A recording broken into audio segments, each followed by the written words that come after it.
సాధారణంగా మనం ఎన్నో విషాద కథలు చూసుంటాం, వినుంటాం కూడా. కానీ ఇప్పుడు నేను చెప్పబోయే కథ వింటే మీకు కన్నీళ్ళు రాక మానవు. ఎంతటి విషాదం అంటే, ఓ చిన్నారి ఒకరోజు వ్యవధిలో అన్నకు నాన్నకు అంత్యక్రియలు నిర్వహించింది. పుట్టిన ఏడాదికి అమ్మను దూరం చేసింది విధి.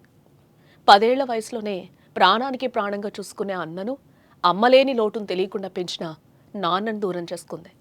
అసలు ఏం జరిగిందో తెలుసుకునే ముందు ప్రతి ఒక్కరూ ఈ వీడియోని పూర్తిగా విని పాపకు అండగా నిలబడాలి. మరి ఇంతటి విషాదంలోనూ నాన్న కలెక్టర్ కావాలని కోరుకున్నారు. నాన్న కలెక్టర్ అవుతానని ఉబుకొస్తున్న కన్నీళ్లను దిగమింగుకొని ఆ చిన్నారి కల సాకారం కావాలంటే మనమందరం కూడా అండగా నిలబడాలి. ఒక్కసారి ఈ వీడియోని పూర్తిగా చూడండి, తర్వాత డీటెయిల్స్ చూద్దాం.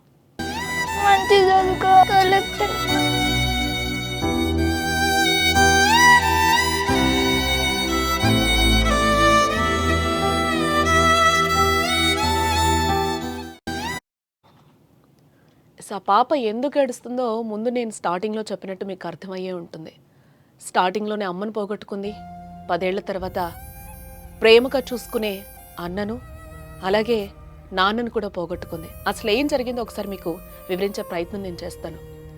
నల్గొండ జిల్లాలో మాడుగులపల్లి మండలం ఆగామోత్కూరు గ్రామానికి చెందిన పున్న సాంబయ్యకు 2 పిల్లలున్నారు. ఓ కుమారుడు, ఓ కుమార్తె. శివమణి, నిత్య వారి పేర్లు. కుమార్తె పుట్టిన ఏడాదికే భార్య మరణించింది. అప్పటికి సాంబయ్యకు పిల్లలు 2 చిన్నవారు కావడంతో అంతా పెళ్లి చేసుకోవాలని కోరారు. కానీ సాంబయ్య ఒప్పుకోలేదు. అంటే సాంబయ్యకి అప్పటికే చిన్న ఏజు, దాంతో అందరూ కూడా పెళ్లి చేసుకోమని ఒత్తిడి చేశారు. బట్ 2 పిల్లలు ఉండడం వల్ల నేను పెళ్లి చేసుకోనని కూడా తను చెప్పడం జరిగింది. వేరే వారు వస్తే ఎలా పిల్లలను ఎలా చూస్తారో అనే భయంతో మరో వివాహానికి కూడా సాంబయ్య నిరాకరించాడు. నేను పెళ్లి చేసుకోను అని కూడా చెప్పడం జరిగింది. 2 పిల్లలకు అమ్మలేని లోటు తెలియకుండానే పెంచాడు. ముఖ్యంగా ఆడపిల్ల నిత్యను గుండెల్లో పెట్టి చూసుకున్నాడు. ప్రాణాతి ప్రాణంగా పెంచాడు. నిరుపేద కుటుంబమైన తను కష్టపడి అక్కడ ఇక్కడ వంటలు చేస్తూ పిల్లల్ని పెంచి పెద్ద చేశాడు. ఈ తరుణంలోనే అమ్మ లేని లోటును పూడ్చేశాడు ఆ తండ్రి. ఏ రోజుకైనా కుమార్తెను ఉన్నత స్థాయిలో చూడాలని ఆ తండ్రి కోరిక. అన్నది కూడా అదే ఆశ. వారి ఆశయాలకు అనుగుణంగా ఆ చిన్నారి అడుగులు పడుతున్నాయి. చదువులో రాణిస్తూ కూడా ఆ తల్లి ముందుకెళ్తోంది. గురుకుల పాఠశాలలో టాప్ ర్యాంక్ సాధించింది కూడా నిత్య. మిర్యాలగూడ శ్రీనివాసపురంలో గురుకుల పాఠశాలలో గవర్నమెంట్ కోటాలో చదువుతోంది నిత్య. ఇటీవల ఆ నిరుపేద కుటుంబానికి అన్నీ కలిసొస్తున్నాయి. గుడిసెలో ఉన్నవారికి గవర్నమెంట్ ఇల్లు కూడా వచ్చింది. పునాది తీశారు, దర్వాజా నిలబెట్టారు. హ్యాపీగా కార్యక్రమాలు అన్నీ కూడా జరుగుతున్నాయి. చాలా సంతోషంగా ఉన్నారు ఆ ముగ్గురు కూడా. మరోవైపు కుమారుడు శివమణికి, అన్నయ్యకు ఓ మంచి ఉద్యోగం కూడా వచ్చింది. నిత్య అన్న. ఒకవైపు అన్నయ్యకి జాబ్ వచ్చింది, మరోవైపు నాన్న ఇల్లు కడుతున్నాడు. నిత్య ఎంతో సంతోషించింది.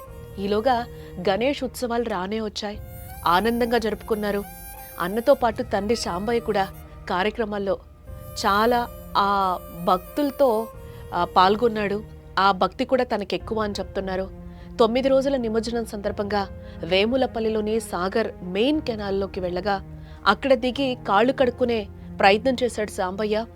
ఏ క్రమంలోనే జారి దాంట్లో పడిపోయాడు తండ్రి.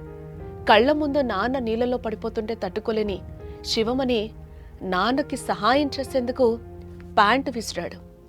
కానీ దురదృష్టంతో ఇద్దరూ ఆ కెనాల్లో కొట్టుకుపోయారు. 2 రోజుల తర్వాత సాంబయ్య మృతదేహం, 3వ రోజు శివమణి మృతదేహం దొరికింది. ఆ కుటుంబానికి ఎవరూ లేకపోవడంతో నిత్యనే ఒకరోజు వ్యవధిలో అంత్యక్రియలు చేయాల్సి వచ్చింది. ఇంతటి విషాదంలోనూ నాన్న చెప్పిన మాటను నిత్య మర్చిపోలేదు. నాన్న ఆశ కలెక్టర్ అవ్వాలని, అది తీర్తానంటుంది నిత్య.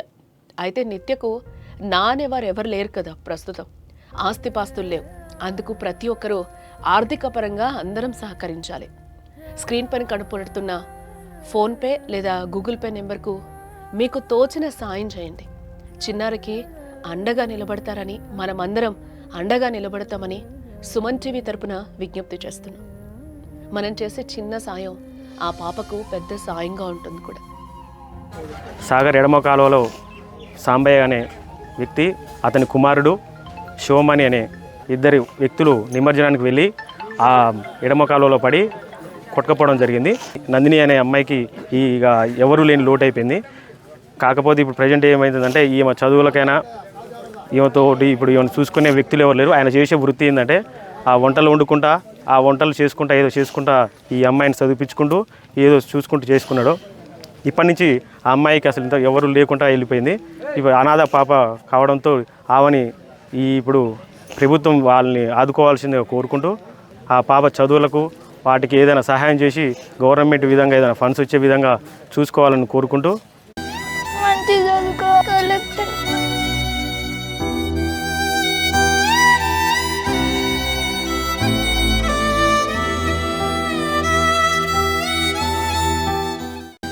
మంచి చదువుకోవాలి.